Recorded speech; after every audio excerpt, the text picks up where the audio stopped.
Todavía recuerdo ese día vívidamente. El día en que todo en mi vida se hizo añicos. Era el 12 de julio, bajo el calor abrasador de Monterrey, Nuevo León. El tipo de calor opresivo y sofocante que hacía que el aire se sintiera denso y pesado. El tipo que te hacía querer esconderte en una habitación con aire acondicionado y no salir nunca. Yo, Esteban Ríos, acababa de cumplir 30 años y todavía trabajaba como asociado de almacén para Mercado Libre. No era el trabajo de mis sueños, pero estaba orgulloso de mí mismo por ser siempre trabajador, siempre enérgico, siempre el primero en llegar y el último en irse del almacén. Mis compañeros de trabajo solían llamarme Esteban el payaso porque siempre estaba bromeando, tarareando melodías al azar mientras empujaba transpaletas entre los imponentes estantes, tratando de aligerar la atmósfera opresiva del almacén, aunque fuera solo un poco. Pero ese día, todo cambió en un instante. El gerente Sandoval, el hombre que siempre tenía una cara de piedra, a quien nunca había visto sonreír, me llamó a su oficina. Deslizó la carta de despido sobre el escritorio y dijo con una voz plana y sin emociones, como si leyera un guión: la empresa está haciendo recortes de personal por razones de presupuesto. Estás en la lista. Hoy es tu último día. Me quedé helado, mis manos temblaban mientras sostenía el papel, mi mente daba vueltas como si alguien me acabara de dar un puñetazo en el estómago. Tartamudeé: pero señor, lo he estado haciendo bien, ¿verdad? Nunca he violado ninguna regla. Sandoval simplemente negó con la cabeza, sin siquiera molestarse en mirarme a los ojos. No se trata del rendimiento, Esteban. Es solo presupuesto. Y eso fue todo. 7 años de dedicación, 7 años de sudor, todo terminó con una hoja de papel y unas pocas frases frías. De camino a casa en mi vieja camioneta Ford Ranger, no puse la música como solía hacer. Mi mente estaba consumida por una sola pregunta: ¿cómo le voy a decir a mi esposa sobre esto? Las facturas de los servicios públicos se amontonaban en la mesa. Los intereses de las tarjetas de crédito se acumulaban como locos. Y la enorme hipoteca que habíamos firmado hacía 5 años ahora descansaba enteramente en mi exiguo sueldo. Brenda, mi esposa, era una mujer ferozmente pragmática, a veces hasta el punto de asustarme. Solo tenía 27 años, sorprendentemente hermosa con un largo cabello rubio dorado y claros ojos azules. El tipo de belleza que, cuando nos enamoramos por primera vez, me hizo pensar que era el hombre más afortunado del mundo. Se quedaba en casa para cuidar de nuestra hija y ocasionalmente hacía uñas en casa para ganar un poco de dinero extra, pero yo seguía siendo el principal sostén de la familia. Agarré el volante con tanta fuerza que mis nudillos se pusieron blancos, tratando de concentrarme en la carretera mientras mis ojos ardían y mi garganta quemaba de amargura. En los últimos años, el pragmatismo de Brenda se había vuelto cada vez más evidente. Se sentaba a navegar por Facebook e Instagram, mirando a amigos presumiendo de casas nuevas, coches de lujo, viajes a Cancún o París, y luego soltaba largos y pesados suspiros. Cada vez, yo solo forzaba una sonrisa, la rodeaba con un brazo y decía: ten paciencia, cariño. Lo estoy intentando. Pero mi ten paciencia nunca parecía ser lo suficientemente rápido para seguir el ritmo de la vida rica y glamurosa con la que Brenda soñaba. Me detuve frente a la pequeña casa de 2 dormitorios en la que habíamos invertido todo nuestro dinero y esperanzas. Era solo un lugar viejo y destartalado con la pintura desconchada, grandes parches y un césped delantero descuidado porque siempre estaba trabajando horas extras y nunca tenía tiempo para cortarlo. Respiré hondo, forcé una sonrisa en mi rostro y abrí la puerta. Ximena, mi hija, estaba jugando con su cocinita de juguete en la alfombra de la sala. Cuando me vio, chilló alegremente: «Papi». Corrió directamente a mis brazos, sus pequeños brazos rodeando mi cuello con fuerza. La abracé fuerte, mi nariz ardiendo, conteniendo las lágrimas.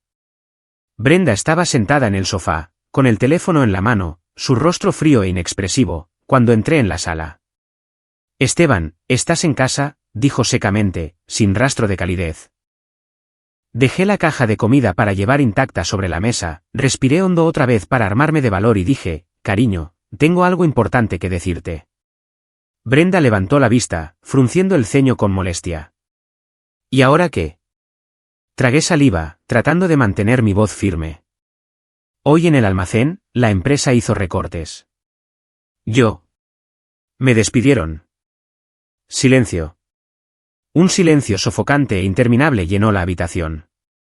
Brenda dejó lentamente su teléfono, con los brazos cruzados con fuerza sobre el pecho como si contuviera una tormenta. Despedido, repitió, su voz afilada como una navaja. Esteban, ¿hablas en serio? Es verdad, cariño. Me despidieron, respondí, con la voz temblorosa. Pero no te preocupes demasiado.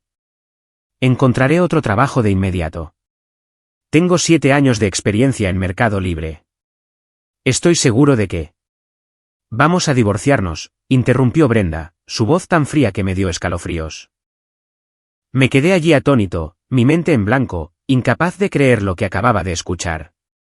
¿Qué dijiste? Divorcio, repitió, aún más cortante esta vez. Ya he tenido suficiente, Esteban. Quiero el divorcio. Mis piernas se debilitaron. Tuve que apoyarme contra la pared para no derrumbarme. Brenda, cálmate. Estamos pasando por un momento difícil, pero lo resolveré. Prometo que encontraré un trabajo mejor pagado. Superaremos esto. Brenda soltó una risa amarga y burlona que sonó casi horrible. ¿Lo prometes? Llevas prometiéndolo los últimos 5 años. Y nada ha cambiado. Estoy cansada, Esteban. Cansada de llorar por las facturas cada mes. Cansada de mentir a mis amigos diciéndoles que mi esposo es gerente cuando en realidad solo empujas carros en un almacén. Cansada de ver a nuestra hija crecer en una casa que está a punto de ser embargada por el banco. Cada palabra se sentía como un cuchillo directo a mi corazón. Las lágrimas comenzaron a rodar por mi rostro. Ya no podía contenerlas. Pero somos una familia. No puedes simplemente dejarme ahora. Exactamente por eso tengo que divorciarme de ti. Porque somos una familia, espetó Brenda, con los ojos rojos de ira y disgusto. No he visto un futuro brillante desde el día en que me casé contigo. Tengo 27 años, Esteban. No quiero pasar toda mi vida esclavizada pagando deudas, viviendo de quincena en quincena. Quiero una vida diferente. Merezco una vida mejor. Ximena estaba acurrucada en un rincón, agarrando su muñeca, sus grandes ojos redondos llenos de terror mientras observaba a sus padres. Caí de rodillas al suelo, las lágrimas corrían por mi rostro, agarrando desesperadamente la manga de Brenda. Por favor, piénsalo de nuevo, por el bien de Ximena. Necesita a su mamá y a su papá. No podemos destrozar su mundo. Brenda me miró durante un largo momento, sus ojos impasibles. Luego se dio la vuelta bruscamente, recogió a Ximena y dijo con una voz helada, estará bien conmigo. Es mejor que crecer viendo a sus padres pelear por dinero todos los días. No, Brenda, por favor no me dejes. Intenté agarrar su brazo, pero ella lo apartó con tanta fuerza que casi me caigo. No me toques, siseó. Luego entró en el dormitorio, abrió el armario, sacó una maleta y comenzó a empacar su ropa y la de Ximena con una eficiencia rápida y mecánica. Como si se hubiera estado preparando para este momento durante mucho tiempo. Me quedé derrumbado en el suelo, llorando, solo capaz de repetir una y otra vez, por favor, reconsidéralo. Pero Brenda nunca miró hacia atrás. El sonido de la cremallera de la maleta, los pasos apresurados, luego el portazo de la puerta principal. Todo lo que quedó fue un silencio sepulcral. Pasó una semana como una pesadilla interminable. Apenas comí o bebí algo. No podía dormir. Simplemente yacía en el sofá, mirando el techo agrietado mientras las lágrimas caían en silencio. Mi teléfono estaba lleno de mensajes de cobro de deudas que no me atrevía a abrir. Llamé a Brenda docenas de veces. Nunca contestó. Cada mensaje que envié mostraba solo una marca de verificación gris. Me había bloqueado por completo. Luego, un martes por la mañana, unos golpes frenéticos en la puerta me despertaron. Me arrastré y abrí. 2 hombres de traje negro estaban allí. Uno sostenía un maletín, el otro una pequeña cámara. El mayor habló primero. ¿Sr. Esteban Ríos? Sí, soy yo, respondí con voz ronca. Somos del Banco Banorte, continuó. Esta es una notificación de embargo de bienes porque su hipoteca ha estado en mora por más de 90 días. Tiene 24 horas para empacar sus pertenencias y desalojar la propiedad. Me quedé allí como una estatua, el papel amarillo con letras rojas en negrita temblando en mi mano. ¿Pero puedo obtener una prórroga? Mi esposa acaba de irse. Acabo de perder mi trabajo. Intentaré pagar. El hombre más joven me interrumpió, su voz plana. Lo siento mucho, señor. El procedimiento es el procedimiento. Con eso, se fueron, dejándome congelado en la puerta. Me volví para echar un último vistazo a la casa. El viejo sofá donde Brenda solía tumbarse a ver películas. La mesa del comedor donde a Ximena le encantaba dibujar y jugar. El dormitorio que todavía conservaba el leve aroma de su perfume. Volví al dormitorio, metí apresuradamente algunos cambios de ropa en una mochila, agarré la foto familiar del año pasado cuando todos todavía sonreíamos genuinamente, y salí por la puerta. Mis lágrimas se habían secado hacía mucho tiempo. Un viejo camión de mudanzas me llevó a mí y a unas pocas cajas de cartón lamentables lejos del vecindario donde había vivido durante 5 años enteros. Detrás de mí, la casa estaba sellada con cinta roja brillante. Ya no tenía un hogar, un trabajo o una familia. En poco tiempo, lo había perdido todo. Conduje sin rumbo, con los ojos nublados por las lágrimas que seguían brotando. Monterrey ahora me parecía extraña. Incluso las calles familiares parecían burlarse de mi cara. Me detuve en un motel barato junto a la autopista y pagué 1,000 pesos por una noche. Casi el último efectivo que quedaba en mi billetera. La habitación apestaba a humo de cigarrillo viejo. El colchón se hundía profundamente, y el rugido de los tráileres que pasaban atronadores por la ventana nunca cesó en toda la noche. Yací allí mirando el techo manchado, mi mente completamente en blanco. Pensé en Ximena. ¿Dónde estaría durmiendo esta noche? ¿Estaría llorando por su papi? Pensé en Brenda. ¿Cómo pudo darme la espalda tan rápido? Y pensé en mis padres adoptivos, Ricardo y Clara Ríos, que vivían en las afueras, en Cadereyta, a poco más de 1 hora en coche. Eran el último salvavidas que me quedaba en este mundo. Cierto, su amor siempre había sido frío y condicional mientras crecía, pero al menos me habían criado, me habían dado un nombre y un techo sobre mi cabeza. Me dije a mí mismo que en un momento de crisis como este, seguramente me abrirían los brazos. Papá Ricardo era brusco, pero siempre decía, un hombre tiene que valerse por sí mismo, así que probablemente me daría algún consejo. Mamá Clara se quejaba mucho, pero seguía siendo mi madre. Seguramente, sentiría pena por su hijo, que había caído en el abismo. Y Fabián, mi hermano menor, aunque era grosero, había crecido bajo el mismo techo. No dejaría que su hermano mayor durmiera en la calle. A la mañana siguiente, reuní las últimas monedas para comprar una caja de donas y 2 tazas de café negro, y luego conduje directamente a su casa. En el camino, me repetía a mí mismo que mantuviera la calma, que explicara todo con delicadeza, que no les dejara pensar que era un completo fracaso.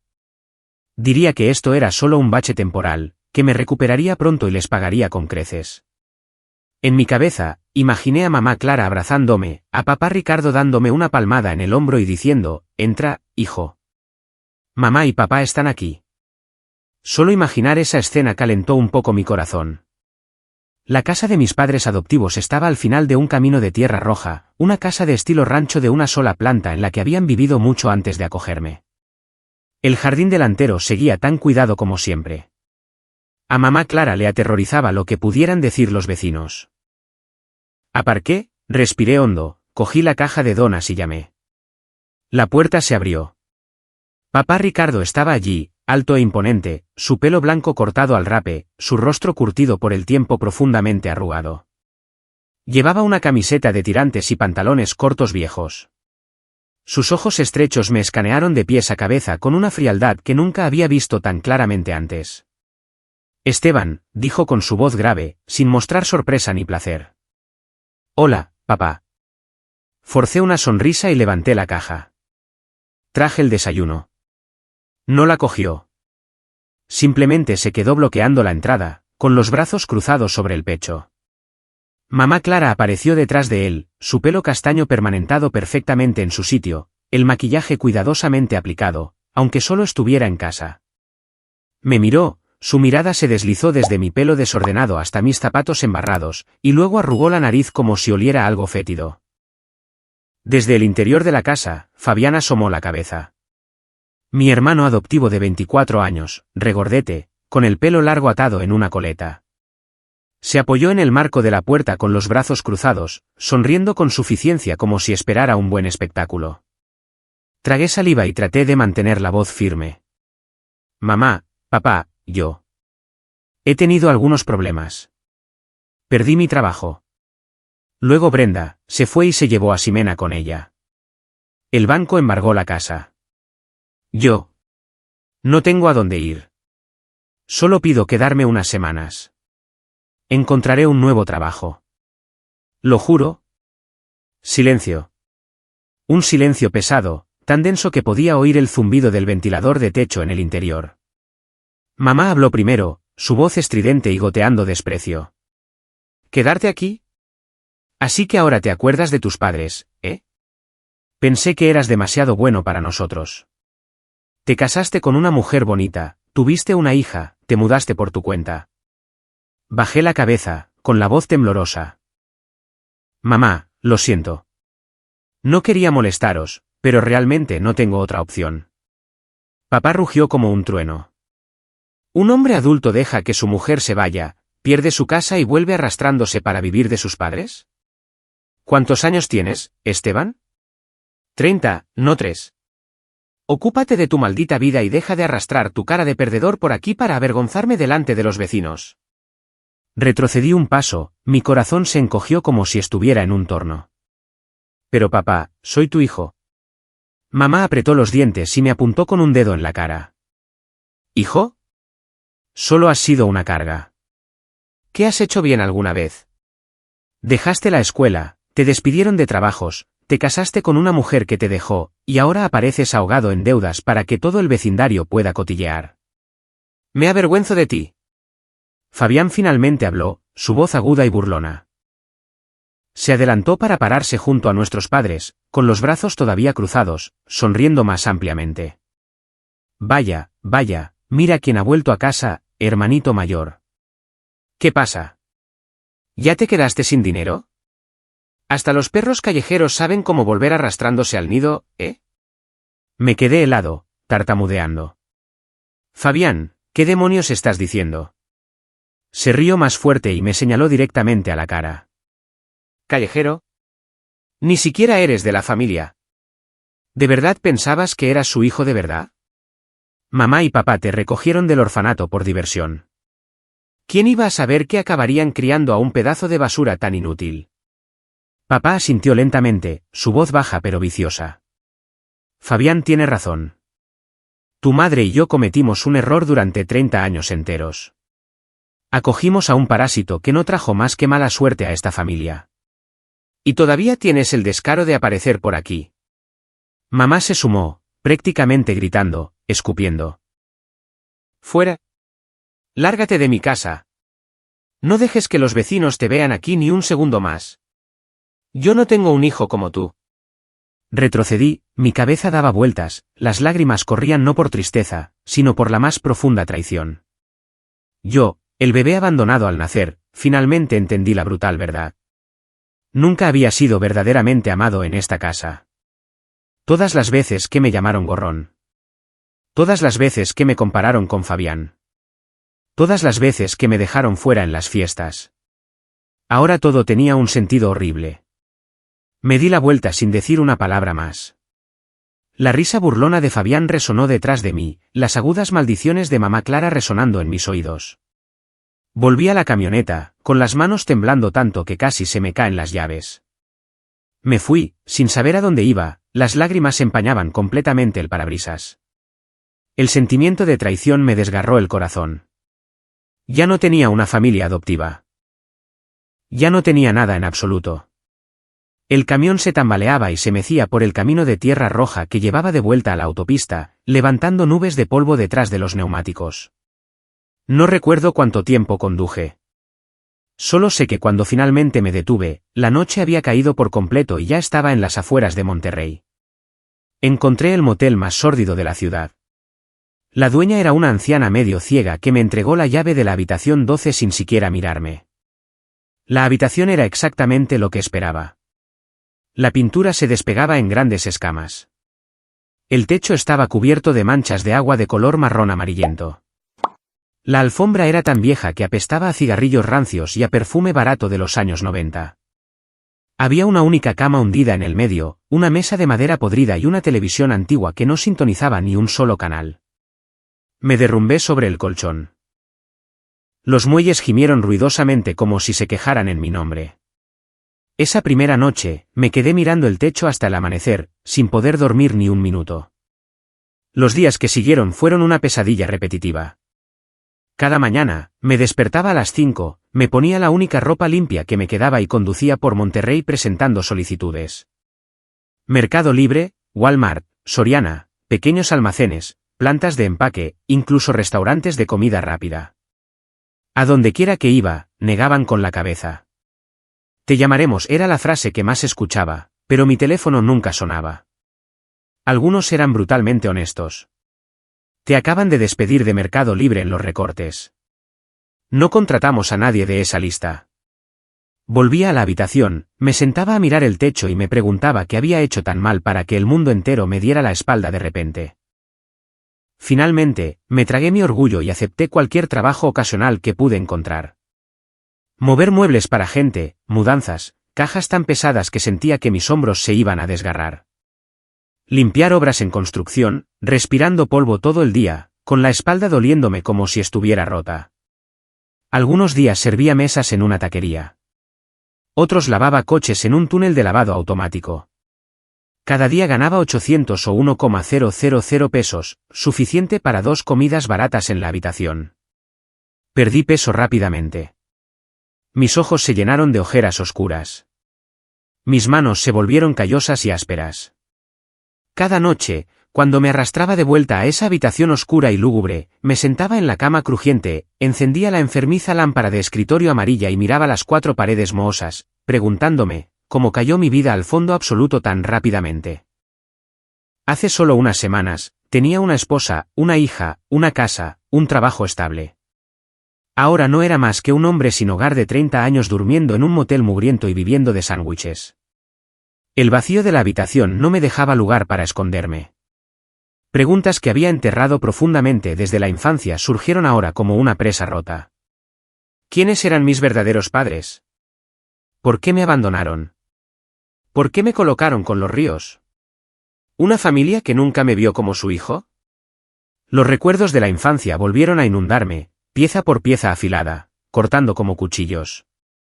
Recordé las abrasadoras tardes de verano cuando Fabián era llevado al parque por mamá Clara mientras papá Ricardo me mantenía en casa para lavar el coche, cortar el césped y limpiar cada una de las ventanas. Solo tenía 8 años. Mis pequeñas manos agarrando un cepillo enorme para frotar el neumático, el sudor corriendo por mi cara. Date prisa, niño. Deja de ser perezoso, gritaba papá Ricardo desde el sofá, con los ojos pegados a la televisión. Recordé las cenas familiares en las que siempre me servían el último. Mamá Clara ponía el mejor trozo de carne en el plato de Fabián y luego me miraba con frialdad. Come menos. ¿Quién te crees que eres, tratando de comer como un hijo de verdad? Fabián se reía a carcajadas y la imitaba. ¿Exacto? Un huérfano debería saber cuál es su lugar. Recordé las vacaciones de verano cuando toda la familia iba a la playa o a la sierra y a mí me enviaban con los padres de mamá Clara. Apenas me hablaban. Me sentaba solo comiendo sobras frías, mirando por la ventana a los vecinos paseando a sus hijos por el parque, las lágrimas caían sin que me diera cuenta. Mi infancia no fue más que comer, estudiar y soledad. Nadie me preguntó nunca si había tenido un buen día en la escuela. Nadie me abrazó cuando me caí y me raspé la rodilla. Nadie vino a verme jugar al fútbol, aunque yo era el delantero titular del equipo de la escuela. Fabián era todo lo contrario. A cada uno de sus partidos, toda la familia aparecía animando. Mamá Clara incluso hacía pancartas para ondear. La secundaria fue peor. Fabián y sus amigos me convirtieron en su saco de boxeo. Me metían en cubos de basura, me echaban agua en el baño, me llamaban el bastardo de la familia Ríos. Cuando se lo conté a mamá Clara, Ella simplemente se encogió de hombros. Te acosan porque eres débil. Papá Ricardo bramó. Un hombre de verdad se defiende. Inútil.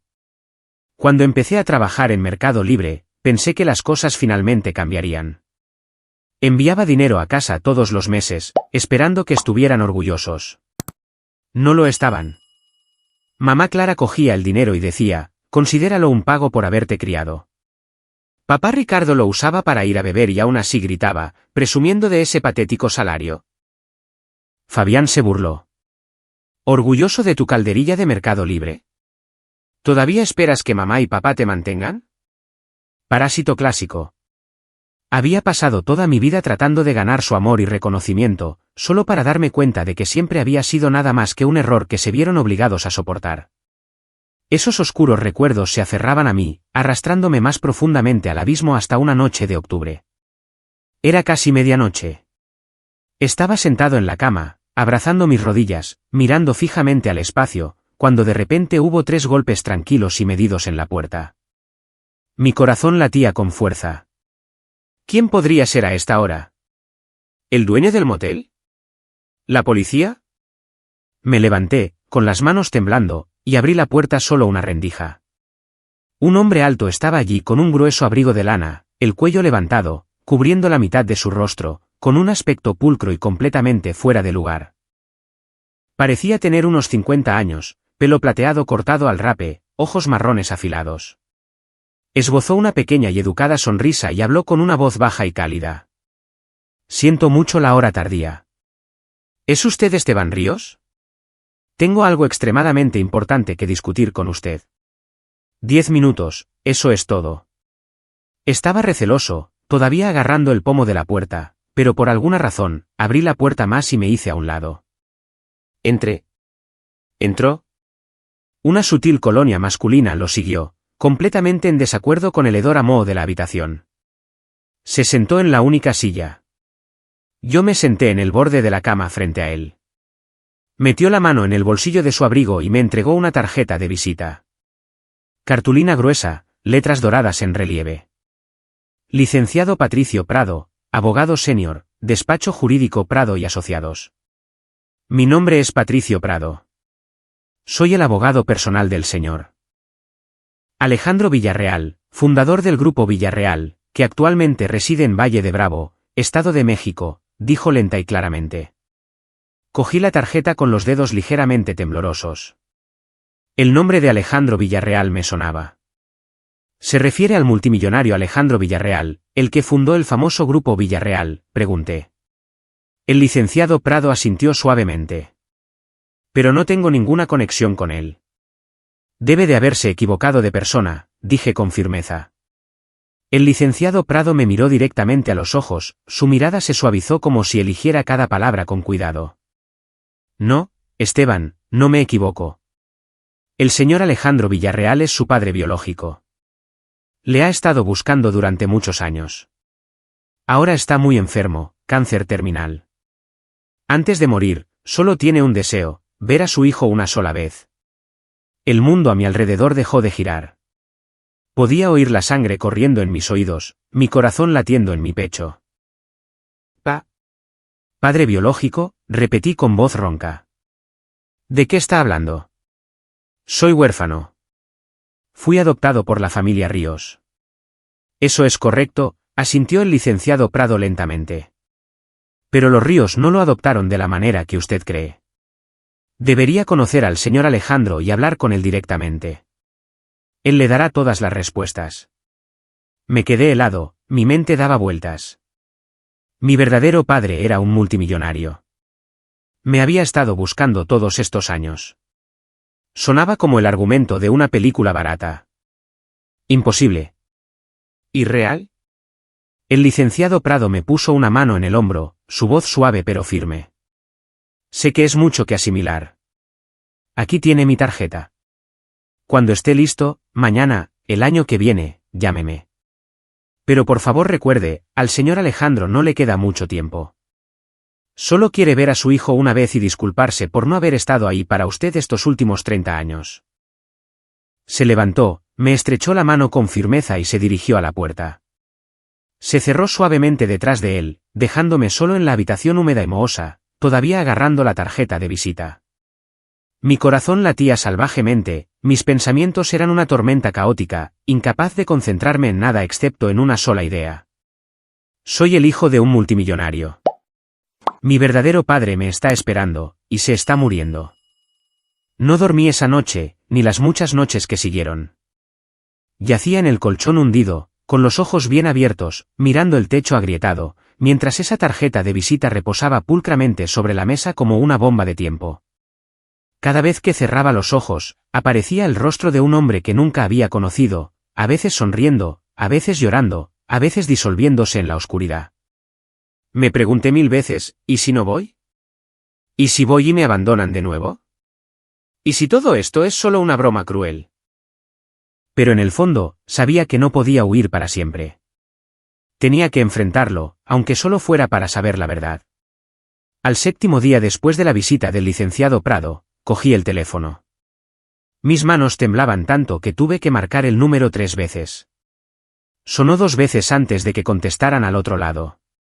Hola, habla Patricio Prado. Su voz seguía siendo el mismo tono bajo y cálido de aquella noche. Tragué saliva. Soy Esteban Ríos. Un segundo de silencio, luego una risa suave y genuinamente alegre. Esteban, he estado esperando esta llamada durante días. ¿Estás bien? Yo. Quiero conocer al señor Alejandro, dije, con la voz temblorosa.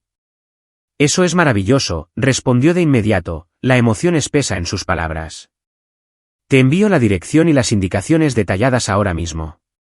Puedes venir cuando quieras, pero te sugiero encarecidamente que sea más pronto que tarde.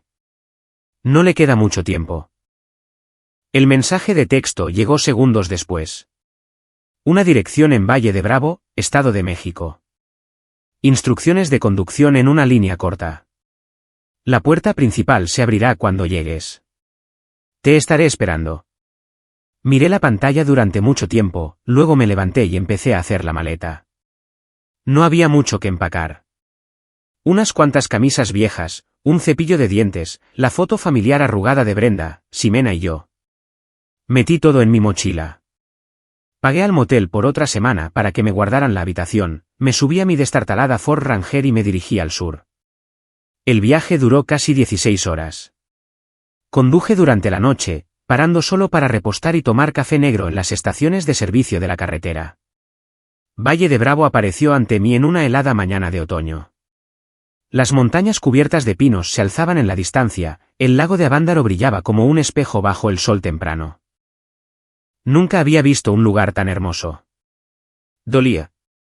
Aquí era donde mi padre biológico había vivido toda su vida. Mientras yo crecía en apartamentos mohosos y almacenes polvorientos.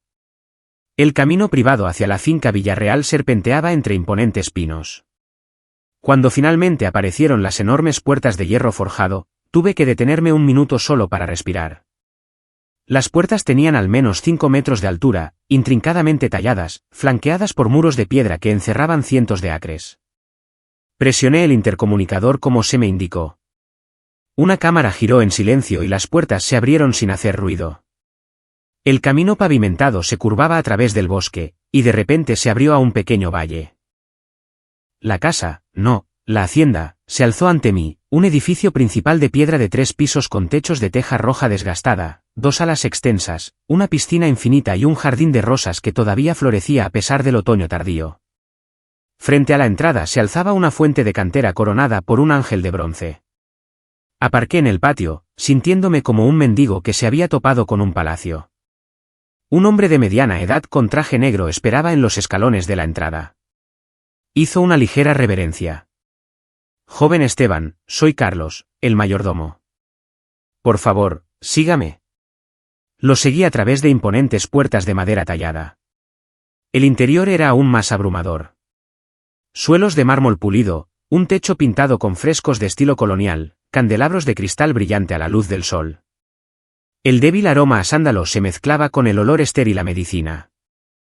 Caminamos por un pasillo interminable bordeado de enormes pinturas al óleo originales. Cada paso resonaba absurdamente fuerte. Mantuve la cabeza gacha, agarrando las correas de mi mochila, preguntándome si realmente pertenecía a este lugar.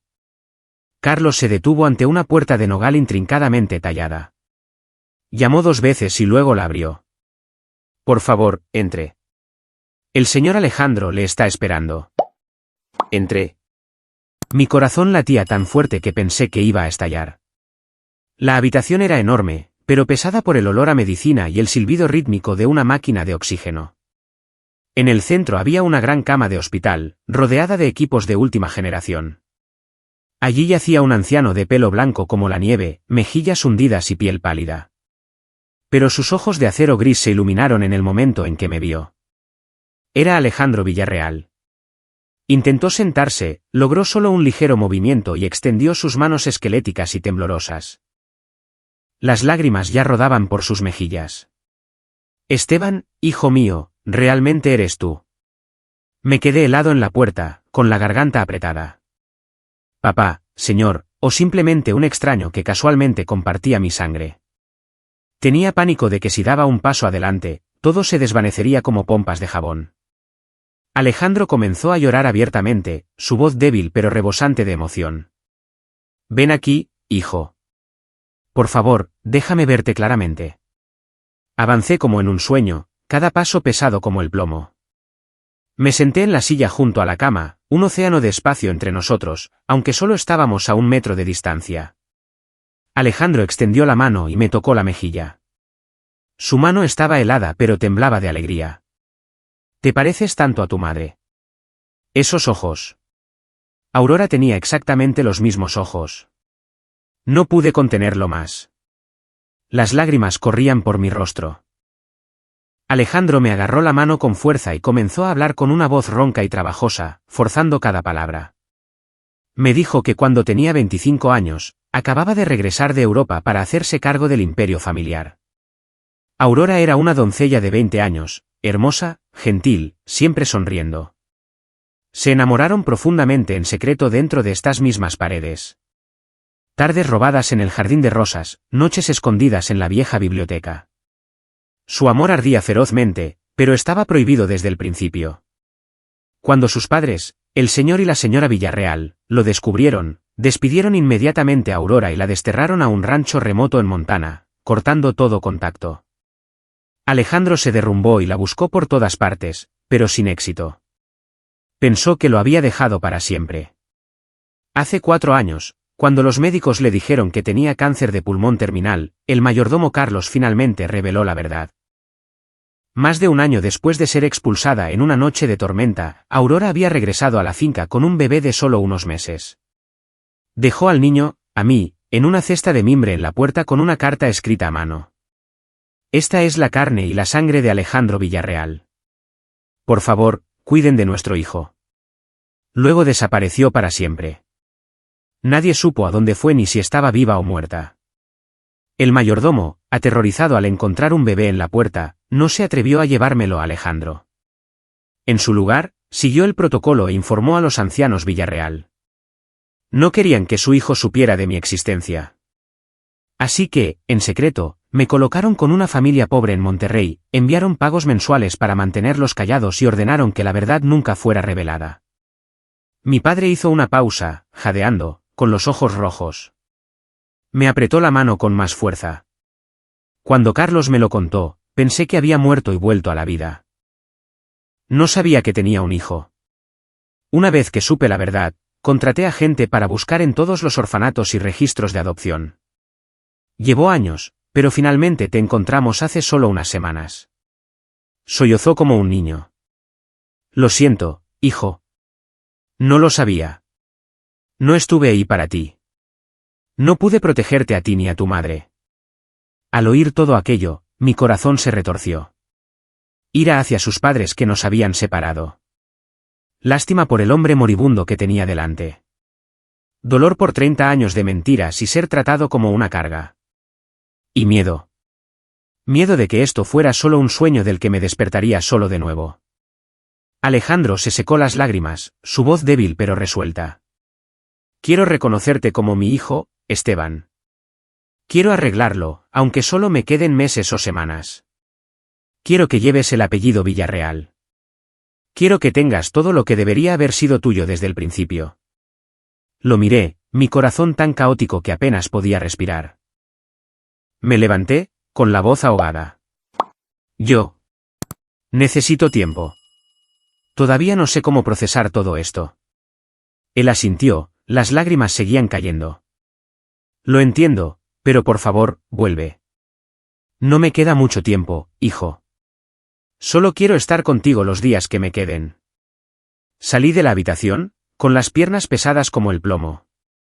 Carlos me guió de vuelta por el interminable pasillo, pasando junto a pinturas de valor incalculable y jarrones antiguos que podrían haber comprado toda mi antigua vida 100 veces.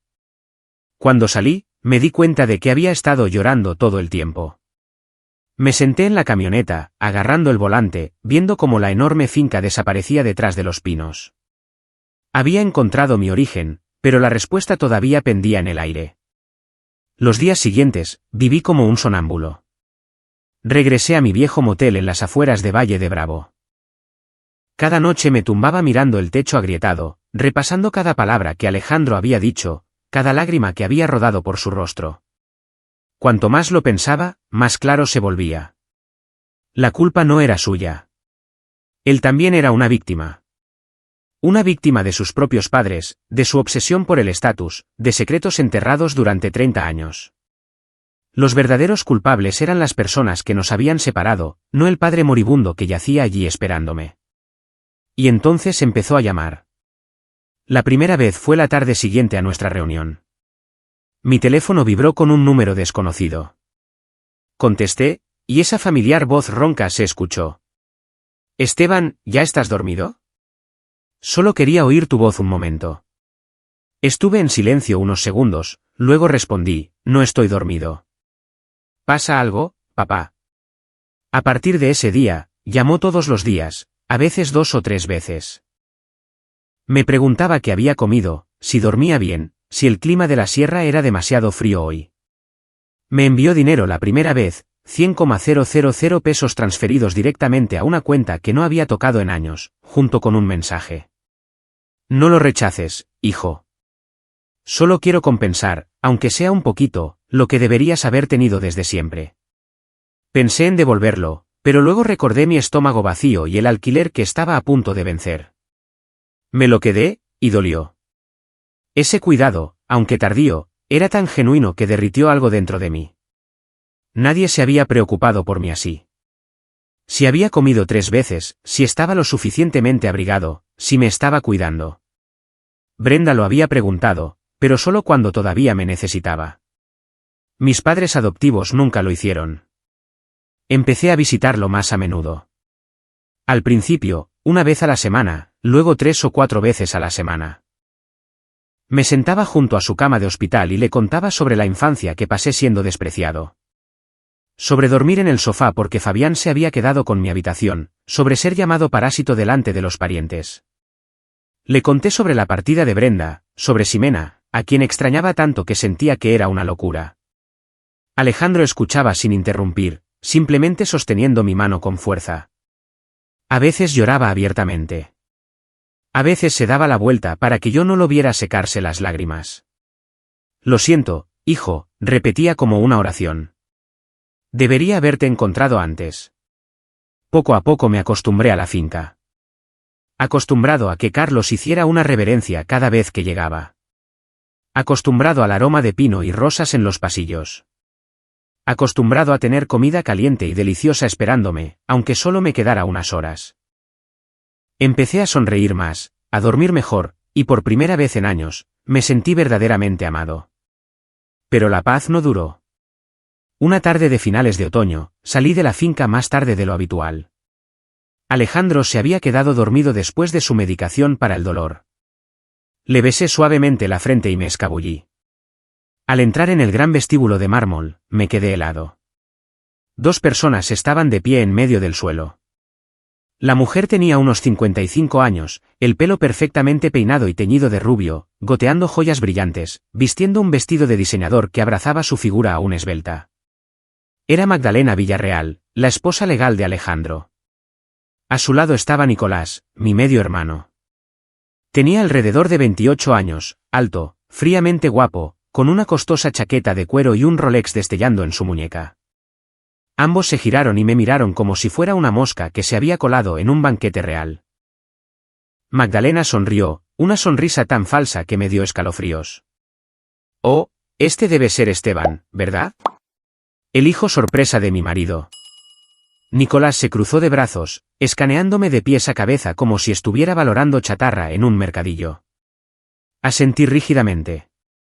Soy Esteban. Hola, señora. Hola. Magdalena se acercó, su pesado perfume era sofocante. Así que, he oído que eres el hijo biológico de Alejandro. ¡Qué sorpresa! Y apareces justo cuando está más enfermo. ¡Qué milagroso! Su voz goteaba miel, pero cada palabra era una aguja. Nicolás sonrió con suficiencia y añadió, exacto, mamá. Debió de estudiar el horario médico de papá con mucho cuidado para elegir este momento perfecto para hacer el papel del hijo perdido, ¿eh? La fortuna de los Villarreal es enorme. ¿Quién no querría un pedazo? La sangre me subió a la cara, pero me obligué a mantener la calma. No vine por el dinero. Solo quería saber quién es mi verdadero padre. Magdalena soltó una risa aguda y tintineante que resonó por todo el vestíbulo. Por supuesto, nadie admite nunca que está aquí por el dinero. Eres igual que tu madre, ¿verdad? Ella también supo exactamente cuándo colarse. Nicolás se acercó, su voz baja y amenazante. Escucha, ranchero. Mi padre se está muriendo. Deja de molestarlo. Si quieres dinero, di tu precio. Te pagaré para que desaparezcas y nos ahorres el melodrama de padre e hijo. Apreté los puños, mi voz temblaba de rabia. No quiero tu dinero. Quiero a mi padre. Magdalena se burló. ¿Tu padre? ¿Estás seguro de eso? ¿O solo eres un bastardo tratando de llevarse una parte? No pude responder, mi garganta se cerró, los ojos me ardían. Me di la vuelta y salí del vestíbulo, los tacones altos de Magdalena y la risa burlona de Nicolás persiguiéndome. Me senté en mi camioneta, con las manos temblando sobre el volante, las lágrimas cayendo sobre él. Sabía que no pertenecía a este lugar, pero no esperaba que fueran tan crueles. Y eso fue solo el principio. Unos días después, todos los trabajos ocasionales que tenía desaparecieron de repente. El capataz de la construcción para el que solía trabajar llamó, lo siento, Esteban. No puedo contratarte más. Alguien llamó y me amenazó. El lavadero de coches, el restaurante, los trabajos de mudanza, todos me rechazaron. Estaba desempleado de nuevo. Luego comenzaron las llamadas anónimas. Una extraña voz masculina, distorsionada a través de un cambiador. ¿Crees que eres listo? Lárgate de Valle de Bravo o te arrepentirás. Algunas noches oía un coche pasar lentamente por el motel, los faros barriendo mi ventana como un reflector. Lo peor llegó en una noche de lluvia torrencial. Acababa de volver a mi habitación cuando alguien empezó a aporrear la puerta. La abrí. Nicolás estaba allí, empapado, con la cara roja por el alcohol. Abrió la puerta de un empujón y entró a pesar de mis protestas, gritando lo suficientemente alto como para que todo el pasillo lo oyera. «Mendigo. ¿Quién demonios te crees que eres para entrar en la casa de los Villarreal? Bastardo. Solo sirves para desangrar a un moribundo». Los vecinos asomaron la cabeza. Quise que me tragara la tierra de la vergüenza. Intenté echarlo. «Fuera. Deja de montar una escena». Se rió a carcajadas y me señaló a la cara. «Escucha, basura. Corta todo contacto con ese viejo ahora mismo. Lárgate de Valle de Bravo. Si no lo haces, haré que te maten a golpes, quemaré tu camioneta. Me aseguraré de que no te quede ningún lugar donde vivir». «Entendido». Rompió la única lámpara de la habitación y salió furioso, dejándome de pie entre los fragmentos de cristal y las miradas curiosas de todo el pasillo del motel. Me derrumbé en el suelo, con la cabeza dando vueltas. Podía huir, volver a Monterrey, reanudar mi antigua vida, olvidarlo todo. Pero entonces pensé en Alejandro, el padre que me esperaba cada día, cuyos ojos se iluminaban en el momento en que entraba en la habitación. No iba a huir más. Ya había sido expulsado por mi familia adoptiva, abandonado por mi esposa y rechazado por el mundo. Creía que estaba acostumbrado a que me apartaran. Pero no esta vez. Esta vez, tenía un padre de verdad que me necesitaba, y no dejaría que Magdalena o Nicolás me lo quitaran de nuevo, sin importar el costo. Por primera vez en mi vida, alguien me llamó hijo sin rastro de desprecio, y me iba a quedar. Decidí quedarme en Valle de Bravo. Dejé el motel destartalado y alquilé un pequeño apartamento de una habitación en las afueras, lo suficientemente cerca como para ir en coche a la finca todos los días. Alejandro se debilitaba día a día, pero cada vez que llegaba, luchaba por sentarse, tomar mi mano y sonreír. Hablamos durante horas sobre los viajes con los que había soñado pero que nunca había hecho. Sobre mi madre, sobre los remordimientos que más le pesaban. Ya no mencionaba a Magdalena ni a Nicolás. Rara vez aparecían. Y cuando lo hacían, se quedaban en la puerta mirándolo con ojos fríos, como si fuera un activo a punto de expirar. Poco a poco aprendí lo que se sentía al ser amado.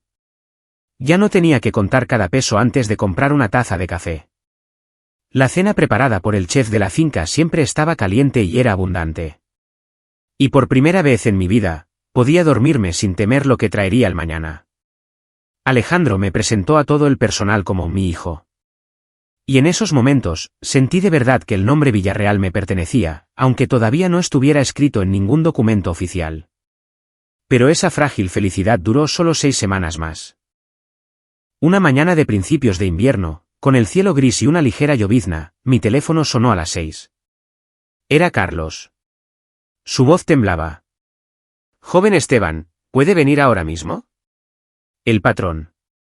Tuvo un ataque al corazón a las 5 de esta mañana. Los médicos están haciendo todo lo que pueden, pero... No escuché el resto. Dejé caer el teléfono, corrí a la camioneta, todavía en pijama, y aceleré por las carreteras heladas como un loco.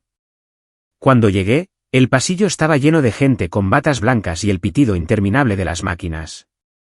El licenciado Prado estaba allí, con el rostro ceniciento, y me puso una mano en el hombro.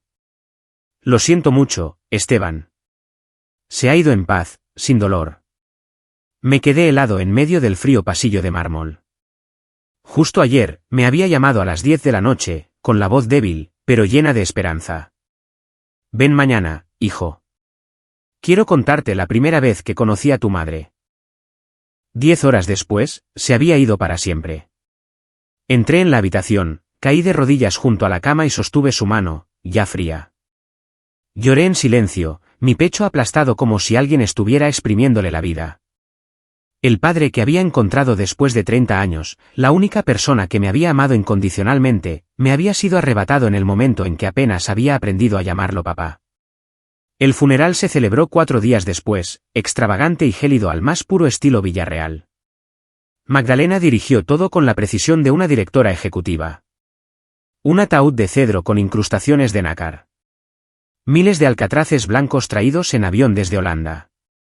Una orquesta sinfónica completa tocando el Requiem de Mozart. Invitados compuestos enteramente por la alta sociedad de Ciudad de México y Monterrey, llegando en jets privados. Los paparazzi se agolpaban fuera de las puertas. Los flashes de las cámaras disparaban sin parar. Yo estaba de pie en la última fila, vistiendo el único traje negro que Alejandro había ordenado a Carlos que me hiciera a medida. No se me permitió sentarme con la familia. Magdalena le había dicho al licenciado Prado sin rodeos, no dejes que esa cosa se acerque al ataúd. Simplemente miré en silencio su retrato, la sonrisa amable que había llegado a conocer en esos pocos meses cortos, mis propios ojos rojos de llorar cada noche. Cuando llegó el momento de poner flores, avancé llevando un ramo de rosas blancas, el tipo que mi madre amaba, me había dicho. Las deposité y susurré, «Te quiero, papá». Al instante, la voz aguda de Magdalena resonó desde la primera fila, lo suficientemente fuerte como para que toda la capilla la oyera. «Vaya, miren eso. El último error de Alejandro también sabe actuar». Nicolás resopló y añadió, «Tu madre era una criada, ¿verdad? De tal palo, tal astilla, sabiendo exactamente cuándo atacar». Toda la capilla se quedó en silencio. Luego comenzaron los susurros. Todos se giraron para mirarme. Curiosidad, desprecio, lástima, todo mezclado. La rabia me invadió. La sangre me golpeaba en los oídos. Apreté los puños con tanta fuerza que mis uñas se clavaron en mis palmas. Pero recordé sus últimas palabras para mí. No dejes que te hagan perder la compostura, hijo. Vales mucho más que ellos. Me tragué las lágrimas, me di la vuelta y regresé a mi rincón, despidiendo a mi padre en un doloroso silencio. Unos días después, mientras todavía me ahogaba en un vacío sin fondo, mi teléfono volvió a sonar. Era el licenciado Prado. Esteban, necesitas venir a mi oficina. Es sobre el testamento del señor Alejandro. Mañana, a las 10. Dudé durante 3 días completos. Estaba aterrorizado. Aterrorizado de no recibir nada, aterrorizado de ser humillado una vez más por Magdalena y Nicolás frente al mundo. Pero luego pensé, tengo que saberlo. Tengo que saber si el amor de mi padre fue real o solo la fantasía de un anciano solitario al final de su vida. El día señalado, me puse el traje negro del funeral y conduje hasta la reluciente torre de cristal en el centro de la Ciudad de México. El ascensor me llevó al piso 28. Cuando se abrió la puerta de la sala de conferencias, Magdalena y Nicolás ya estaban sentados, con rostros de piedra. Me miraron como si un virus acabara de entrar en su laboratorio. El licenciado Prado se puso de pie. Su voz era tranquila pero transmitía una autoridad absoluta. Por favor, tome asiento, Esteban. Comenzaremos. Abrió un sobresellado en rojo y sacó una gruesa pila de documentos notariados con sellos judiciales. Luego comenzó a leer, cada palabra clara y deliberada. Yo, Alejandro Villarreal, en pleno uso de mis facultades mentales y físicas, declaro que esta es mi última voluntad y testamento. Lego la totalidad de mis acciones de control en el Grupo Villarreal, todas las propiedades inmobiliarias en el Estado de México, Colorado, California y Nueva York, todas las cuentas de inversión, fondos fiduciarios, tierras y bienes personales con un valor total estimado de 42.000 millones de pesos, a mi hijo biológico, Esteban Ríos, nacido el 14 de septiembre de 1994, que actualmente reside en Valle de Bravo, Estado de México. Esteban Ríos es mi único heredero legal. A mi esposa, Magdalena Villarreal, y a mi hijo, Nicolás Villarreal, les dejo las 2 residencias en Aspen y Palm Beach, junto con 1.000 millones de pesos en efectivo como gesto de gratitud. Me quedé inmóvil, los oídos me zumbaban, incapaz de creer lo que acababa de escuchar. 42.000 millones de pesos. Todo el imperio Villarreal, para mí. Magdalena se puso de pie de un salto, su silla se estrelló hacia atrás, y chilló, fraude. Esto es una falsificación descarada. Tenía demencia senil. ¿Cómo podía estar en su sano juicio? Esa basura de la calle lo manipuló. Nicolás se abalanzó sobre mí, con la cara morada, el cuello de la camisa abierto, gritando y apuntándome con un dedo en la cara.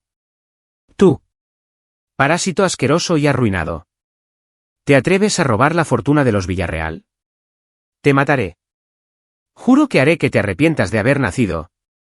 Agarró una pila de archivos de la mesa y me los arrojó a la cara. Los papeles volaron por todas partes. Magdalena se abalanzó sobre el licenciado Prado, agarrándolo por las solapas y chillando, «Destruye este testamento falso ahora mismo. Te demandaré hasta el fin de los tiempos». La sala se sumió en el caos. Otros abogados se levantaron de un salto y la seguridad de la alarma se apresuró a separarlos. Yo permanecí perfectamente quieto, mirando directamente a los ojos de Nicolás y Magdalena. Ya no tenía miedo. El licenciado Prado se sacudió a Magdalena, su voz cortando el ruido como una cuchilla. Señora Villarreal, joven Nicolás, compónganse. Este testamento fue ejecutado hace 3 meses, firmado por el señor Alejandro en presencia de 2 testigos independientes y validado la semana pasada por el Tribunal Superior de Justicia del Estado de México. El señor Alejandro era plenamente competente. Tenemos registros médicos completos, testimonios en vídeo y evaluaciones psiquiátricas. Encendió el proyector. El vídeo comenzó. Alejandro, frágil pero con los ojos claros, sentado en su sillón, hablando con firmeza. Sé que me estoy muriendo, y quiero corregir el mayor error de mi vida, abandonar a mi hijo. Esteban Ríos es mi única y verdadera carne y sangre. Todo lo que poseo le pertenece. Magdalena se puso blanca.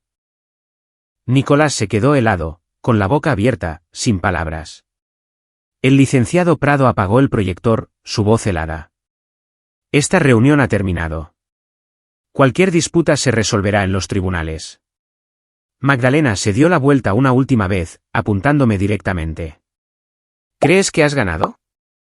Haré que desees no haber nacido nunca. Lo juro. Salieron furiosos, el sonido de los tacones altos y las maldiciones resonando por el pasillo. Yo permanecí sentado, inmóvil. El licenciado Prado me puso una mano en el hombro. Felicidades, Esteban. Ahora eres el dueño de Villarreal. No sonreí. Solo susurré, me dio algo mucho más grande que el dinero. Me dio la sensación de ser el hijo de alguien. Pero al salir del edificio y el viento cortante de la ciudad me golpeó la cara, supe que la verdadera guerra acababa de empezar. En los días que siguieron, viví en un extraño estado de agitación interna. Una parte de mí estaba tan feliz que dolía, abrumada por el conocimiento de que mi padre me había amado de verdad lo suficiente como para entregarme todo lo que había pasado su vida construyendo. Me había elegido a mí, aunque fuera tarde, aunque solo fuera por unos pocos meses. Pero el resto de mí estaba tan ansioso que apenas podía dormir. Conocía a Magdalena y a Nicolás. No eran el tipo de personas que aceptaban la derrota y desaparecían silenciosamente. Eran depredadores heridos, y yo era quien los había herido, y no me hicieron esperar mucho. 3 días después de la lectura del testamento, me desperté con cientos de notificaciones en mi teléfono. Abrí Facebook, Twitter, Google. Mi nombre estaba en todas partes. Hijo ilegítimo de última hora roba 42.000 millones de pesos del Imperio Villarreal.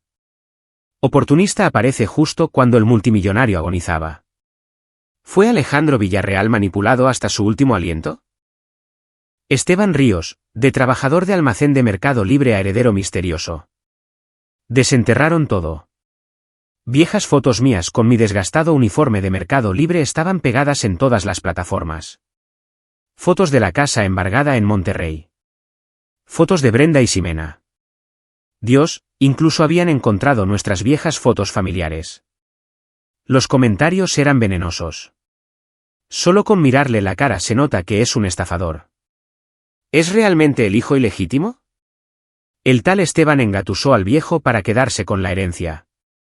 Apagué mi teléfono, pero las noticias todavía me llegaban a través de la televisión, la radio y las miradas curiosas de los vecinos cuando salía a tomar un café.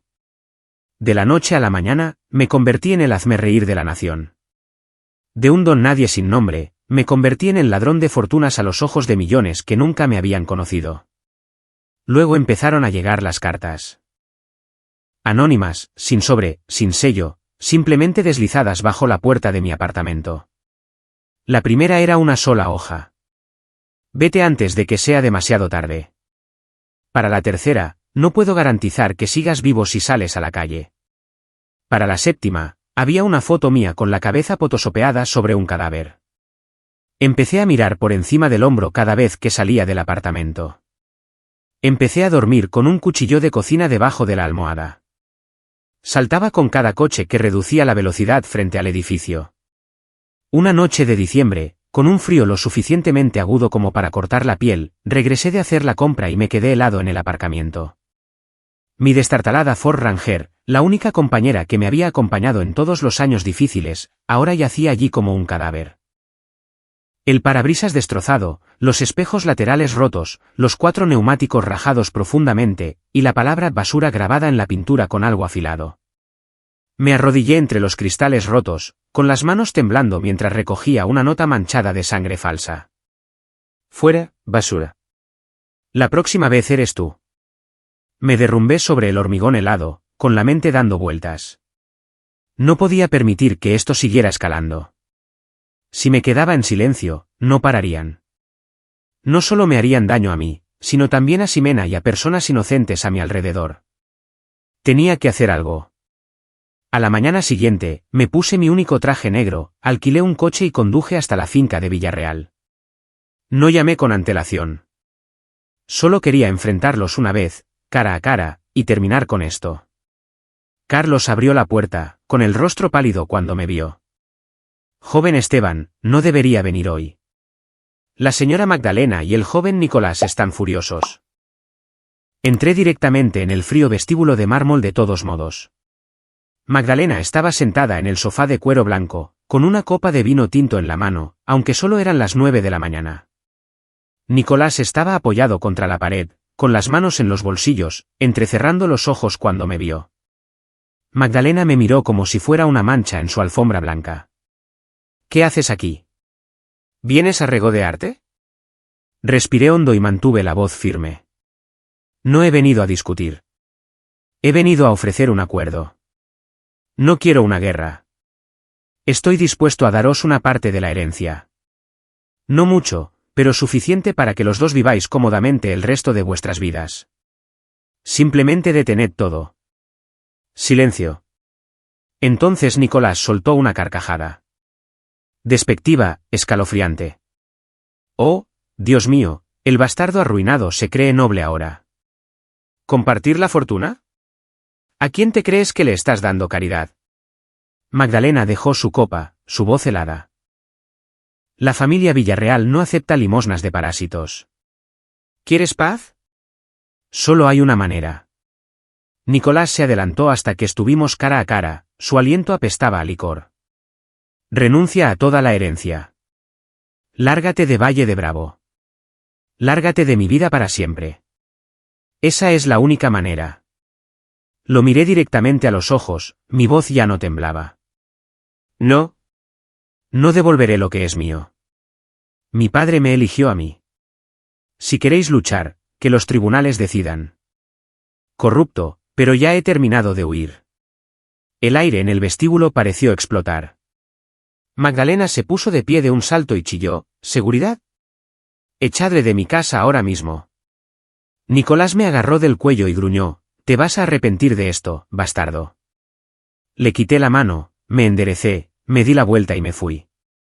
Los gritos de Magdalena, las maldiciones de Nicolás, los pasos apresurados de los guardias de seguridad. Todo ello me persiguió como una tormenta.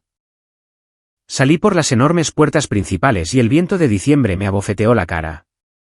No miré hacia atrás. Había elegido quedarme y lucharía hasta el final. El juicio estaba programado para una mañana de principios de primavera, cuando la última nieve en el Nevado de Toluca había comenzado a derretirse y Valle de Bravo estaba bañado por una suave y pálida luz dorada.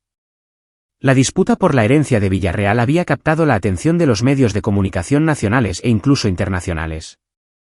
Desde el amanecer, docenas de reporteros en furgonetas de transmisión en vivo abarrotaban la acera frente al Tribunal Federal de Toluca. Se empujaban unos a otros, esperando el momento en que la batalla de los miles de millones de pesos comenzara oficialmente. Las cámaras se movían sin descanso. Los flashes de las bombillas estallaban sin pausa. Y mi nombre era gritado desde todas las direcciones. Salí del coche sintiéndome más pesado que nunca en mi vida. Nunca quise luchar así. Nunca quise sentarme en una sala de tribunal regateando por cosas que mi padre me había dado con todo su corazón. Pero sabía una cosa claramente. Si me echaba atrás hoy, si cedía aunque fuera un centímetro, la familia Villarreal me aplastaría por el resto de mi vida. Nunca pararían, y la memoria de mi padre quedaría manchada para siempre por ellos. Entré en la sala del tribunal, flanqueado por dos guardaespaldas que el licenciado Prado había contratado. Magdalena y Nicolás ya estaban sentados en la mesa de la defensa, vestidos de un negro caro, respaldados por un gran equipo de abogados traídos de la Ciudad de México. No me miraron, pero podía sentir el odio que irradiaban de ellos como un viento frío. La jueza Elena Granados, una mujer de unos 60 años con el pelo corto y plateado y ojos penetrantes, golpeó el mazo. El juicio comenzó en una atmósfera tan tensa que era sofocante. Mi abogado, David Hernández, se levantó primero. Colocó una gruesa carpeta sobre la mesa y habló con una voz tranquila y resonante. Señoría, presentamos nuestra primera prueba, una certificación de ADN emitida por el Instituto Nacional de Genómica.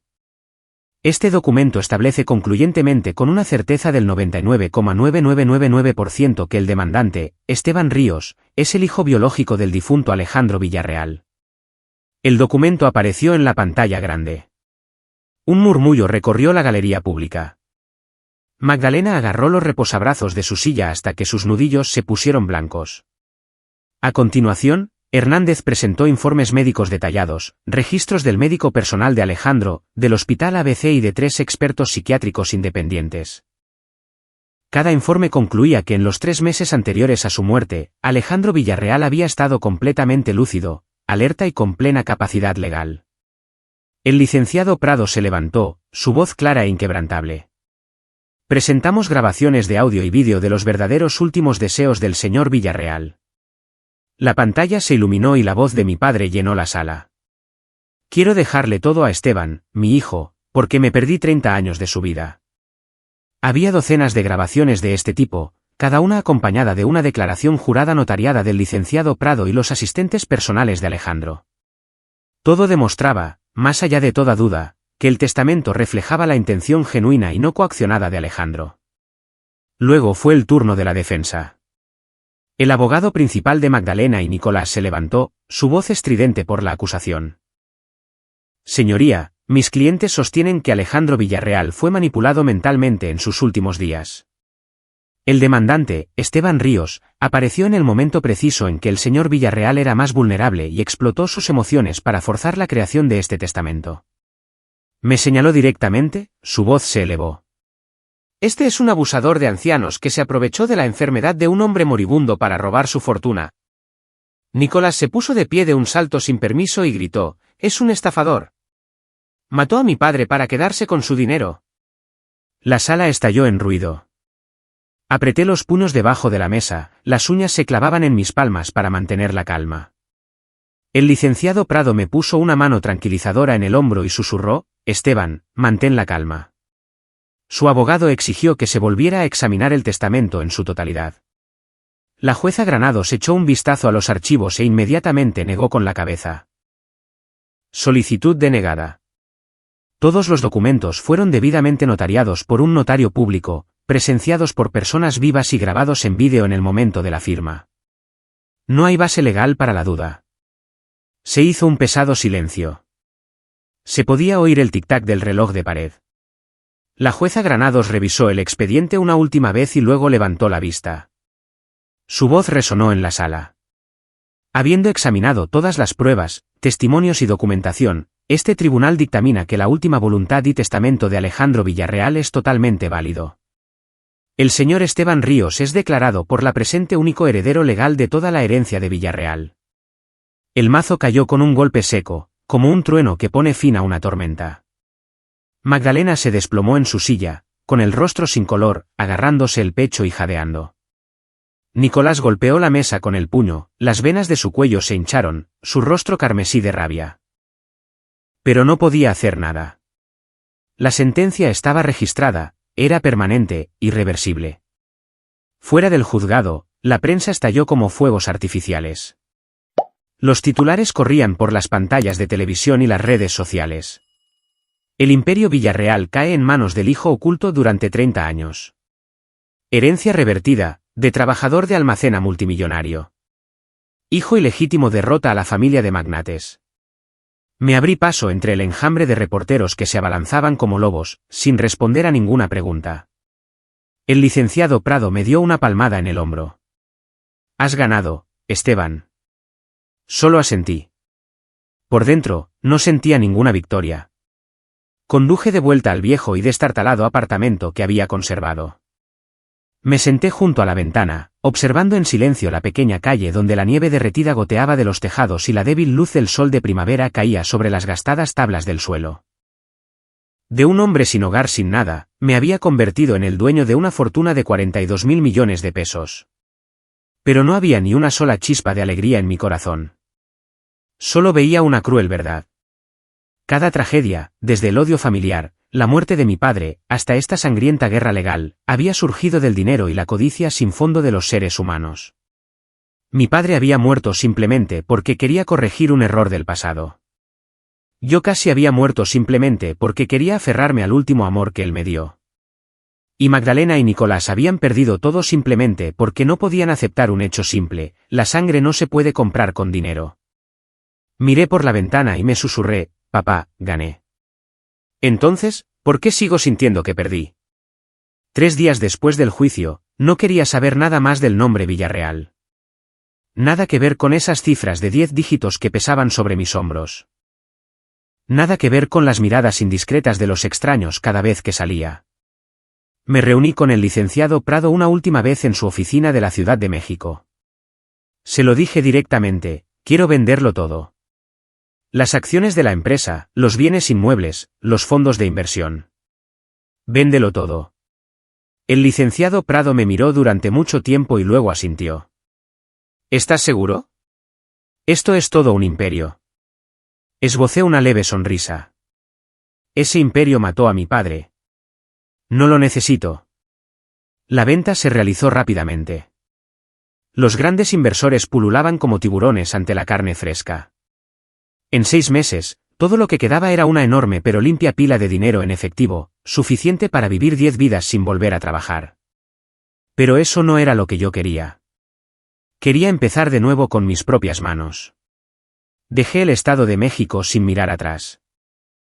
Conduje mi vieja camioneta, la que conservé aunque ahora podía comprar una flota de superdeportivos, hacia la costa de Oaxaca.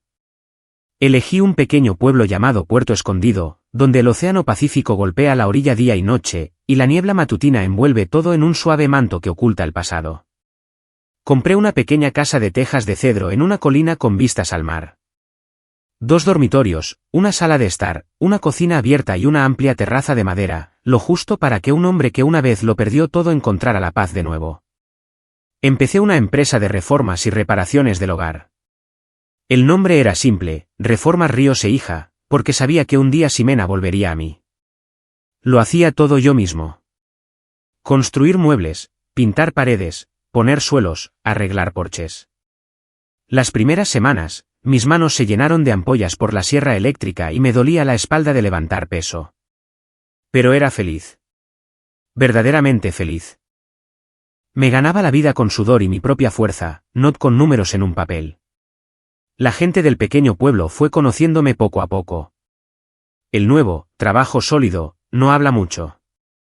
Les sonreía, compartía una cerveza después de los trabajos, y por primera vez en mi vida, sentí que pertenecía a algún lugar. La vida sencilla junto al océano me curó poco a poco. Por las mañanas me despertaba temprano, preparaba café negro y me sentaba en la terraza escuchando las olas. Por las tardes, paseaba por la playa, recogía conchas, dejaba que el viento salado se llevara los dolorosos recuerdos. Por la noche, dormía profundamente. No más pesadillas sobre Magdalena, Nicolás o cartas amenazantes. Aprendí a vivir despacio de nuevo. Aprendí a perdonarme por haber creído que no merecía ser amado. Entonces, una tarde de otoño, con las hojas volviéndose doradas, cuando llegué a casa cubierto de serrín, vi un coche viejo aparcado frente a la puerta. Mi antigua familia salió. Ricardo, Clara y Fabián. Parecían más delgados, desgastados, con ropa raída y rostros ahuecados por los malos tiempos. En el momento en que Clara me vio, rompió a llorar y corrió a abrazarme. Esteban, hijo mío, lo siento mucho. Ricardo se quedó detrás de ella, con los ojos rojos y la voz temblorosa. Hijo, nos equivocamos. Hemos pasado por malos momentos. La casa fue embargada. Por favor, ayúdanos. Fabián forzó una sonrisa incómoda y me dio una palmada en el hombro. Hermanito, ahora eres rico. Invierte en un par de mis grandes proyectos. Tengo ideas de negocio geniales. Solo necesito algo de capital inicial. Me quedé quieto y los miré. Sin ira, sin odio, solo distancia. Escuché mientras Clara sollozaba sobre sus deudas, el juego de Fabián, las enfermedades de Ricardo. Cuando terminaron, simplemente negué con la cabeza. Dejé de ser vuestro hijo el día que me echasteis como a un perro callejero. No tengo nada que ver con la familia Ríos. Por favor, marchaos. Clara lloró más fuerte. Ricardo miró al suelo. Fabián murmuró maldiciones en voz baja. Volvieron al coche y se fueron. Me quedé en el patio, sintiendo una extraña ligereza. Esa puerta se había cerrado para siempre. Unos días después, otro coche se detuvo. Brenda salió, cogida de la mano de Ximena. Mi pequeña había crecido mucho. Pelo largo, grandes ojos redondos, mirándome con asombro. Brenda bajó la cabeza, con la voz temblorosa. Me equivoqué, Esteban. Destruí nuestra familia. Necesita a su padre. ¿Te necesito? Miré a la mujer que una vez había sido mi esposa, que me había dejado cuando estaba en mi peor momento. Solo sentí distancia, como mirar a alguien de una vida pasada. Siempre necesitaré a Ximena, dije lentamente. Pero ya no te necesito a ti. Elegiste irte cuando no tenía nada. Ahora lo tengo todo, y sigo sin necesitar a alguien que me dio la espalda. Brenda ahogó los sollozos, las lágrimas corrían por su rostro. Cogió a Ximena y se fue avergonzada. Pero unos días después, volvió. Esta vez no dijo nada, simplemente puso a Ximena en mis brazos y se fue, fría y casi huyendo. Ximena me miró, con voz diminuta. «Papi». La abracé fuerte, las lágrimas caían en su pelo rizado. «Estoy aquí, y pequeña. A partir de ahora, solo somos tú y yo». La llevé adentro. Le enseñé a escuchar el océano, a recoger conchas, a entender que el amor no se puede comprar con dinero. Sonreía más, dormía mejor, y yo encontré mi razón para vivir de nuevo. Cerré todas las puertas al pasado. La familia adoptiva, la exesposa, las demandas, los rencores. Ya no odiaba. Simplemente vivía para el presente. Para las mañanas llenas del sonido de las olas, para la risa de Ximena resonando por la pequeña casa de madera, para los días pasados trabajando con mis propias manos. Había pagado esta paz con toda mi juventud. Pero ahora, sentado en la terraza viendo la puesta de sol pintar el océano de carmesí, sé que finalmente he encontrado un hogar. Un hogar de verdad, no construido con dinero, sino con amor. Y por primera vez en mi vida, soy verdaderamente libre. Cerré todas las puertas al pasado. La familia adoptiva, la exesposa, las demandas, los rencores. Ya no albergaba odio. Vivía solo para el presente. Para las mañanas tempranas escuchando las olas lamer suavemente al pie de la colina, para la risa brillante de Ximena resonando por la pequeña casa de madera, para los días pasados trabajando con mis propias manos, el sudor goteando sobre los suelos recién perfumados de pino. La nueva vida encontró lentamente su ritmo. Mi empresa de reformas creció en reputación, no a través de anuncios llamativos, sino por las viejas casas que devolvía la vida. Tejas nuevas, ventanas relucientes, paredes pintadas en colores cálidos. La noticia se extendió entre los lugareños. Ese tipo, Esteban en Puerto Escondido, trabajo sólido, nunca cobra de más. Sonreí cuando lo oí. No necesitaba enriquecerme. Solo necesitaba lo suficiente. Una tarde de invierno, después de que Ximena se durmiera profundamente, me senté junto a la chimenea con una taza de chocolate caliente. Abrí un viejo cuaderno y escribí un solo nombre, Alejandro Villarreal. Decidí reservar una parte de la herencia, no demasiada, solo lo suficiente para que el fondo funcionara de forma sostenible durante décadas, y creé la Fundación Alejandro Villarreal. Apoyaría a niños huérfanos y a jóvenes abandonados por sus familias, de la misma manera que yo una vez fui un niño sin padres, tratado como una carga. No hubo un gran lanzamiento, ni prensa, ni fotos brillantes. Lo hice en silencio porque sé que esos niños acurrucados en los rincones de los orfanatos, esos jóvenes que deambulan por las calles, no necesitan flashes de cámaras y largos discursos. Necesitan dinero para la matrícula, 3 comidas al día, un techo temporal y solo una persona que les diga, no estás solo y no eres un inútil. A menudo llevaba a Ximena conmigo en los viajes de caridad. Ahora tenía 7 años, los ojos le brillaban cada vez que veía a niños más pequeños. Condujimos a Oaxaca de Juárez, a Salina Cruz, a los rincones olvidados de Oaxaca que las noticias rara vez mencionan. Ximena envolvía regalos con sus propias manos, abrazaba a extraños y me preguntaba con su vocecita seria, «Papi, ¿por qué no tienen mamás y papás?» La abracé fuerte y respondí, «Porque la vida no siempre es justa, cariño, pero podemos hacerla un poco más justa». Quería que creciera con un corazón que se duele por los demás. La compasión, esa es la mayor herencia que puede llevar por la vida, no los números en una cuenta bancaria. Una fresca mañana de otoño, con las hojas de los árboles ardiendo en rojo a lo largo del camino, llevé a Ximena a Valle de Bravo por primera vez. Visitamos el cementerio donde descansa mi padre. La lápida de Alejandro Villarreal se alzaba silenciosamente bajo viejos pinos. Grabado solo su nombre y una línea simple, un padre que encontró a su hijo. Dejé un ramo de rosas blancas, la flor que dijo que mi madre amaba más. Luego me senté en la hierba, pasando la mano por la piedra fría. Ximena se acurrucó en mi regazo y susurró, ¿es este el abuelo? ¿Puede verme desde el cielo? Sonreí, las lágrimas rodaban por mis mejillas, pero esta vez eran lágrimas de alivio. Sí, cariño. Está sonriendo ahora mismo. De pie ante su tumba, le di las gracias en silencio. Le agradecí por tener el valor de encontrarme y aceptarme. Le agradecí por darme lo más preciado que nunca había conocido. La sensación de ser amado incondicionalmente, sin juicio, sin comparación, sin desprecio.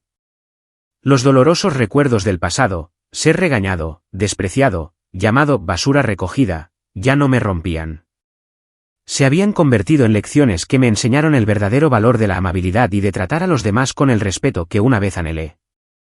Me di cuenta de una verdad simple pero profunda. El dinero puede comprar casas, coches, poder, incluso el miedo de los demás.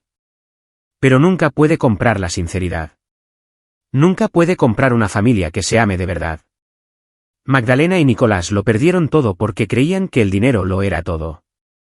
Y yo, aunque una vez no tuve nada, ahora tengo todo lo que importa. Una niña que ríe cada mañana. Un hogar lleno del sonido del océano y una conciencia tranquila. Le enseño eso a Ximena cada día cuando pregunta, papi, ¿por qué no compramos una casa más grande o más juguetes si somos ricos? La abrazo y le digo lentamente, lo que te hace fuerte no es cuánto dinero tienes, sino cuánto has pasado y aún así has mantenido un corazón amable que no hiere a los demás. Mirando hacia atrás en el camino que he recorrido, traición, abandono, humillación, desprecio, y luego heredar de repente un vasto imperio, entiendo que cada caída fue una lección. Cada herida me llevó a donde necesitaba estar. Sin esos días oscuros, nunca habría apreciado esta paz. Sin esas lágrimas, nunca habría sabido cómo secarlas de otra persona. Si alguien ahí fuera está escuchando mi historia, un niño acurrucado en un orfanato, un hombre que acaba de ser dejado por su esposa, un hijo que acaba de ser desheredado por su familia, dejadme deciros esto. Nunca subestiméis vuestro propio valor. Nunca dejéis que las personas que no os aman definan vuestra vida. Pueden quitaros todo lo material, pero nunca podrán quitaros vuestra capacidad de volver a levantaros. Vuestra capacidad de elegir la amabilidad, vuestra capacidad de amaros a vosotros mismos. Al final, tomo la mano de Ximena y caminamos por la playa frente a nuestra casa. Las olas lamen suavemente nuestros pies. La puesta de sol pinta el cielo y el mar de carmesí. Ximena corre y ríe, las conchas marinas brillan a la luz del atardecer. Me detengo, respiro el aire salado, el aroma de la libertad, el aroma de la paz. He dejado todo el dolor atrás. Delante de mí, solo hay amor, amabilidad y las personas que realmente merecen un lugar en mi vida. Y sé que no importa lo que la vida traiga, nunca volveré a perderme.